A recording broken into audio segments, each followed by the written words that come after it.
اب دیکھیں جی اللہ تعالیٰ نے جس پیشن سے توحید کو بیان کیا نا یہاں پہ، اور وہ چیزیں جو کامن آبزرویشن میں آتی ہیں اس زمانے کے انسان کے لیے بھی اور آج کے انسان کے لیے بھی، وہ بیان کی ہیں. جو میں نے آپ کو سٹارٹ میں کہا تھا سورہ یونس جو ہے آپ سمجھ لیں سورہ توحید ہے، اس کا ڈومیننٹ فیکٹر توحید ہے. قل من یرزقکم من السماء والارض، اے نبی ان سے پوچھئے بھلا بتاؤ تو کون ہے جو رزق دیتا ہے تمہیں آسمان سے اور زمین سے، آسمان سے پانی برسا کر اور اس کے ذریعے زمین سے کھیتی اگا کر. یہ اس زمانے میں بھی لوگوں کو پتا تھا کہ یہ کوئی بزرگ بابا نہیں بارش برسا سکتا، آج بھی لوگوں کو پتا ہے کوئی نہیں برسا. دیکھیں جب بارش نہیں ہوتی سارے بابے فیل ہو جاتے ہیں، ہاں ڈیم خالی ہو جاتے ہیں، بابے فیل ہو جاتے ہیں. وہ اللہ کی مرضی بارش دے نہ دے. امن یملک السمع والابصار، بھلا بتاؤ کہ کون ہے مالک ہے جو کان اور آنکھوں کا. اللہ نے کان بھی بنائے آنکھیں بھی بنائی، کوئی اور مالک ہو ہی نہیں سکتا. اچھا مجھے بتائیں یہ بزرگ جب ڈورے ہوتے ہیں وہ بھی ڈیوائسز لگواتے ہیں، ہاں ان کی آنکھیں جب کمزور ہوتی ہیں کیا انہوں نے اینکیں نہیں لگائی ہوئی؟ جتنے یہ غوث وقت ہے نا اس وقت سب کی اینکیں لگی ہوئی ہیں. ہاں الیاس قادری صاحب بھی جب انہوں نے کچھ پڑھنا ہوتا ہے نا وہ کہتے ہیں مجدد بھی ہیں اور غوث وقت بھی ہیں اس وقت بریلویوں کے، اینک لگاتے ہیں. کیوں لگاتے ہو اینک؟ تم تو دلوں کے بھی چھپے ہوئے راز جانتے ہو، سامنے چیز آئی ہوئی نہیں پڑھ سکتے. ابھی تو انجینئر صاحب نے اپنا فارمولہ نہیں رکھا میکینیکل انجینئرنگ کا، مشین ڈیزائن کا. تم جو اردو میں لکھی ہوئی باتیں ہیں وہ بھی انگریز کی بنائی ہوئی اینک کے بغیر نہیں پڑھ سکتے. ہمیں تو کل تک کہتے تھے جی اگر انگریز ہوا میں اڑ سکتا ہے تو بابا کیوں نہیں اڑ سکتا؟ انگریز تو اڑ کے دستا ہے جہاز بہ کے، بابا بھی اڑ کے دسے مان لے مانگے. تو انگریزوں کی بنائی ہوئی اینکیں لگا کے تم لوگ وہ چیزیں پڑھتے ہو تو ظاہر ہے تم تو مالک نہیں ہو ان آنکھوں کے. آج تک کسی بزرگ نے اپنی آنکھیں کمزور ہونے سے روکی ہیں؟ کوئی شخص اپنے بڑھاپے کو ٹال سکتا ہے؟ کوئی پیغمبر بھی نہیں ٹال سکتا اپنے بڑھاپے کو. بال سفید ہوئے تو ہو گئے، نظر کمزور ہوئی ہے تو ہو گئی ہے. تو یہ چیز ہے. اللہ تعالیٰ فرماتا ہے کہ پوچھ ان سے اے نبی صلی اللہ علیہ وآلہ وسلم کون مالک ہے کان کا اور آنکھوں کا. وَمَن يُخْرِجُ الْحَيَّ مِنَ الْمَيِّتِ، اور کون ہے جو مردے میں سے زندہ کو نکالتا ہے. بظاہر زمین مردہ ہوتی ہے اس میں سے زندہ کھیتی نکلتی ہے. بظاہر انڈا ہماری کامن آبزرویشن کے اعتبار سے مردہ ہوتا ہے، اس میں سے چوزا نکلتا ہے. ویسے تو وہ مردہ نہیں ہے لیکن قرآن چونکہ لٹریچر کی زبان میں کامن آبزرویشن پہ بات کر رہا ہے اس اعتبار سے تو وہ بظاہر ہل جل نہیں رہا. ایک بیج اس کے اندر زندگی ہے لیکن بظاہر مردہ ہے، اس میں سے 6 ارب گنا بڑا درخت نکلتا ہے. وَيُخْرِجُ الْمَيِّتَ مِنَ الْحَيِّ،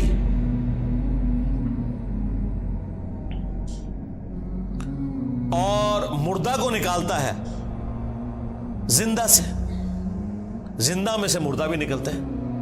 یعنی مرغی انڈا دیتی ہے، بظاہر یہ بات ہو رہی ہے، میں سائنٹیفک لینگویج میں بات نہیں کر رہا، لٹریچر کی زبان میں بات کر رہا ہوں. زندہ درخت میں سے، اور وہ بھی زندگی اب سائنس ہمیں بتا رہی ہے. قرآن تو پہلے ہی کہہ رہا تھا کہ درخت زندہ ہے، کھیتیاں زندہ ہیں، لیکن اب ہمیں سائنس بتا رہی ہے ان کی فیلنگز ہیں. باقاعدہ یہ خوش بھی ہوتی ہیں ناراض بھی ہوتی ہیں. پھول مرجھا بھی جاتے ہیں، ان کے اوپر بھی کیفیات طاری ہوتی ہیں. تو آپ دیکھیں اسی میں سے وہ بیج نکلتا ہے، وہ بیج آپ بوتے ہیں ایک اور درخت نکل آتا ہے، ایک اور کھیتی نکل آتی ہے. وَمَن يُدَبِّرُ الْأَمْرَ، اور کون ہے جو سارے کاموں کی تدبیر فرماتا ہے. ظاہر ہے جی بزرگوں کو تو پتہ ہی نہیں، اور جن بزرگوں کو سورج کے سائز کا ہی نہیں پتا وہ سورج کو کیسے کنٹرول کر سکتے ہیں، اور سورجوں کی تعداد بھی نہیں پتا. ان بیچاروں نے یہی سورج دیکھا ہوا ہے. یہ تو سائنس بتا رہی ہے نا صرف ملکی وے گلیکسی میں جو ہے وہ 300 ارب سورج ہے ایک گلیکسی کے اندر، اور اس طرح کی 250 ارب گلیکسیز اور ہیں. بزرگوں تو پتہ ہی نہیں تھا. آپ لاکھ کہتے رہیں گے وہ شاہ شمس تبریز نے بوٹی بھون لی سی.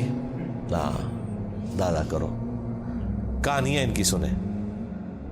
فَسَيَقُولُونَ اللَّهُ، تو یہ انقریب کہیں گے اللہ ہی کرتا ہے. یہ دیکھو مشرکین عرب بھی بتوں کو ساتھ شریک ٹھہراتے ہوئے بھی کہتے تھے نہیں اے کام نہیں بت کر سکتے، اے وڈا ہی اللہ کرتا ہے. اور یہاں کہہ رہے ہیں بزرگوں کی ڈیوٹیاں لگی ہوئی ہیں. اندازہ کریں. فَقُلْ أَفَلَا تَتَّقُونَ، تو اے نبی سے فرماؤ کہ کیا تم ڈرتے نہیں ہو اس شرک کے کام سے؟ اندازہ کریں مشرکین عرب اللہ کو مانتے تھے لیکن اس کے ساتھ شریک ٹھہراتے تھے. ہمیں بتایا گیا ہے کہ جی یہ قرآن کافروں کے بارے میں نازل ہوا ہے جو اللہ کو نہیں مانتے تھے،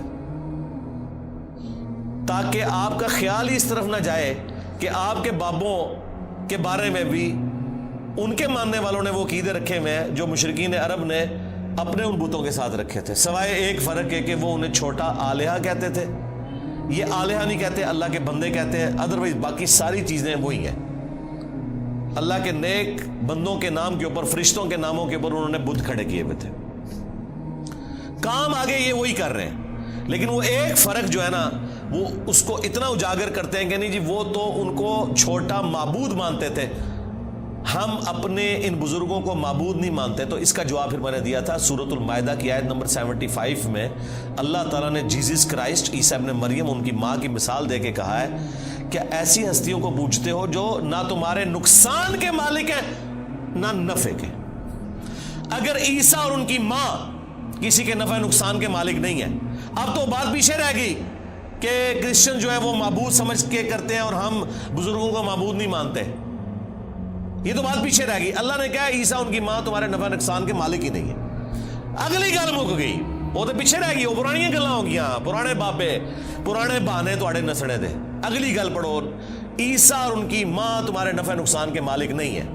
اس پہ میں نے کہا تھا کہ اگر عیسیٰ ابن مریم تمہارے نفع نقصان کے مالک نہیں تو تواڈے بابے تے شاہی کوئی نہیں، عیسیٰ کے جیسا ہے ہی کوئی نہیں، عبد القادر جیلانی تے شاہی کوئی نہیں، ہاں مریم کے جیسا ہے ہی کوئی نہیں، رابعہ بصریہ تے شاہی کوئی نہیں. تو وہ آگے نہیں پڑھتے، کہتے پیچھے پڑھو، وہ عبادت کرتے سن. سرکار مان لیا، آگے پڑھو کہ عبادت کرتے تھے یا نہیں کرتے تھے. اللہ نے کہا نفع نقصان کے مالک نہیں ہے، وہ اللہ ہی ہے. اس کا مطلب یہ ہے کہ جس کو تم نفع نقصان کا مالک سمجھتے ہو گویا تم اسے خدا مانے ہوئے ہو، بھلے تم کہتے رہو کہ ہم اللہ کا بندہ مان رہے ہیں، اللہ نہیں مانتا اس بات کو. اس کے ثبوت میں سورۃ النمل کی آیت نمبر 62 ہے. امن یجیب المضطر اذا دعا ویکشف السوء وَيَجْعَلُكُمْ خُلَفَاءَ الْأَرْضِ أَإِلَٰهٌ مَّعَ اللَّهِ. بھلا بتاؤ تو کون ہے جو مصیبت اور پریشانی میں گھرے ہوئے شخص کی فریاد کو سنتا ہے اور اس سے اس کی تکلیف کو دور کر دیتا ہے اور تمہیں زمین پر اگلوں کا خلیفہ کرتا ہے. أَإِلَٰهٌ مَّعَ اللَّهِ، کیا اللہ کے ساتھ کوئی اور معبود بھی ہے جس کی یہ کوالٹی ہو؟ قَلِيلًا مَّا تَذَكَّرُونَ، بہت ہی کم نصیحت حاصل کرتے ہیں. اس آیت میں سورۃ النمل کی آیت نمبر 62 پارہ نمبر 20 کے پہلے صفحے پہ اللہ تعالیٰ نے واضح کہہ دیا کہ جس کے بارے میں تمہارا یہ عقیدہ ہے نا کہ تمہیں مصیبت اور پریشانی میں تمہاری تکلیف دور کر سکتا ہے، دعا میں تم اسے پکارو گویا تم نے اسے خدا مان لیا. وہ اگلے دن وہ پاپا جانی کہہ رہے تھے کہ ڈسپرین کی گولی اگر مشکل کشا ہے تو شیخ عبد القادر جیلانی نہیں. سرکار ڈسپرین کی گولی جب ہم کھاتے ہیں تو سر درد دور ہوتا ہے. عبد القادر جیلانی نو چٹ کے بھی ویکھ لو تھوڑا سر درد نہیں دور ہونا. ہاں ذہن میں رکھیے گا. اگر کوئی نہیں مانتا میں تھوڑی اور ورسٹ مثال دیتا ہوں. انہی کا جب پیشاب بند ہوا تھا تو آغا خان میں ان کا آپریشن ہوا تھا تو عبد القادر جیلانی کے مزار پہ اٹھا کے لے جاتے نا. ہاں وہ ڈاکٹروں نے ہی آپ کی ہیلپ کرنی ہے جب پیشاب بند ہوتا ہے. ایون عبد القادر جیلانی کا بھی پیشاب بند ہونا وہ بھی ڈاکٹر ہی علاج کرے گا، خود کوئی اپنا علاج نہیں کر سکتا. سیدھی سی بات ہے. تو مثالیں ہی دیتے ہیں ظاہری اسباب، ادویات، یہ اللہ تعالیٰ نے ان کے ساتھ چیزیں جوڑی ہوئی ہیں. تو میں نے ان کو اگلی مثال دی ہے کہ ویل مچھلی 1.5 گھنٹے تک اپنا سانس روک سکتی ہے. لے آؤ سارے بابے 1.5 گھنٹے ایسے سمندر ہی سٹاں گے انہوں نے. ظاہر ہے یہ کہتے ہیں نا کہ بزرگان دین جو ہیں وہ مطلب یہ انگریزوں سے بھی بہتر ہے تو جانوروں سے بھی بہتر ہوں گے، یا منو کہ تواڈے سارے بابے ویل مچھلی تو بدتر نے. اڑنے کا نہیں کہہ رہے، اڑتے نہیں سکتے ہو، چلو ایسا روکاں گے نا جان تے چھوٹے نا. 1.5 گھنٹے ایسے سمندر ہی سٹاں گے ایڈا وڈا وٹا بن کے تاکہ باہر بھی نہ نکل سکن. 1.5 گھنٹے بعد کٹا گے، چلو 5 منٹ پہلے میں کر لاں گا انشاءاللہ. احتیاطاً جیسے زور احتیاطی پڑھ دے نا ہے، میں بھی احتیاطاً 5 منٹ پہلے ایک بار کٹ لواں گا، لیکن کوئی روک کے دسے منو کچھ بھی نہیں ہو سکتا میرے بھائی. یہ سب کے سب جھوٹ ہے جو انہوں نے مشہور کیا. اللہ تعالیٰ فرما رہا ہے نبی ان سے فرماؤ تم پھر بھی ڈرتے نہیں ہو اپنے اس شرکی عقیدے سے. فَذَلِكُمُ اللَّهُ رَبُّكُمُ الْحَقُّ، تو یہ ہے اللہ تمہارا حقیقی رب. جو الحق ہے تمہارا پالنے والا، فماذا بعد الحق الا الضلال، تو بتاؤ حق کے بعد گمراہی کے سوا کیا بچتا ہے؟ یعنی یہ دو ہی آپشن ہو سکتے ہیں، اگر اللہ حق ہے باقی سب باطل ہے، پھر اللہ کے مقابلے پر اگر آ جائے، اس میں ان ہستیوں کا قصور نہیں ہے، ذہن میں رکھیے گا۔ لیکن مثال کے لیے پھر اللہ نے کہا ہے اگر اللہ ارادہ کرے کہ عیسیٰ، اس کی ماں اور سب لوگوں کو ہلاک کر دے، اللہ کو کوئی پوچھ نہیں سکتا۔ سورۃ المائدہ آیت نمبر 17۔ اب کوئی اللہ کو یہ سمجھائے گا کہ یا اللہ عیسیٰ کا رگڑا کیوں نکالا نعوذ باللہ ان کی نظر میں؟ نہیں بھئی، جب توحید اسٹیبلش کرنی ہے تو وہ ہمارے استاد مولانا ساق صاحب کہتے تھے اور جدو توحید بیان کریں گے تو نبیان دی گستاخی آپ ہی ہو جائے گی۔ یہ ہو نہیں سکتا کہ ایسی توحید بیان کریے اور گستاخی نہ ہوئے، کیونکہ گستاخی آپ کہہ رہے ہیں، وہ گستاخی ہے نہیں ہے، نبی نہیں سے گستاخی مانیں گے۔ اللہ تعالیٰ نے سورہ نساء میں فرمایا ہے عیسیٰ ابن مریم کبھی یہ اور محسوس نہیں کریں گے اور نہ کوئی مقرب فرشتہ کہ اسے اللہ کا بندہ کہا جائے۔ اور پھر اللہ نے کنکلوڈ کیا ہے کہ اگر کوئی فرشتہ یا کوئی پیغمبر اس چیز سے شرمندگی محسوس کرے کہ وہ بندہ ہے ہمارا، ہم قیامت کا دن بلا لیں گے، پھینکیں گے جہنم کے اندر سمجھانے کے لیے۔ اللہ تعالیٰ تو بالکل نہ اس کا کوئی پیغمبر رشتہ دار ہے نہ کوئی فرشتہ رشتہ دار ہے، سب کے سب اس کے بندے ہیں۔ ہاں، اللہ اکبر۔ فَأَنَّا تُصْرَفُونَ، تو پھر کہاں رخ موڑ کے پھرے جا رہے ہو؟ كَذَلِكَ حَقَّتْ كَلِمَةُ رَبِّكَ عَلَى الَّذِينَ فَسَقُوا أَنَّهُمْ لَا يُؤْمِنُونَ، بالکل اس طریقے سے ثابت ہو چکی ہے تمہارے رب کی بات ان لوگوں کے اوپر جو سرکشی کے اوپر اترے ہوئے ہیں کہ وہ کبھی بھی ایمان نہیں لے کر آئیں گے۔ یعنی اللہ نے ان پہ مہر لگائی ہے بسبب اس کے کہ حق سامنے آنے کے باوجود انہوں نے حق ماننے سے انکار کیا۔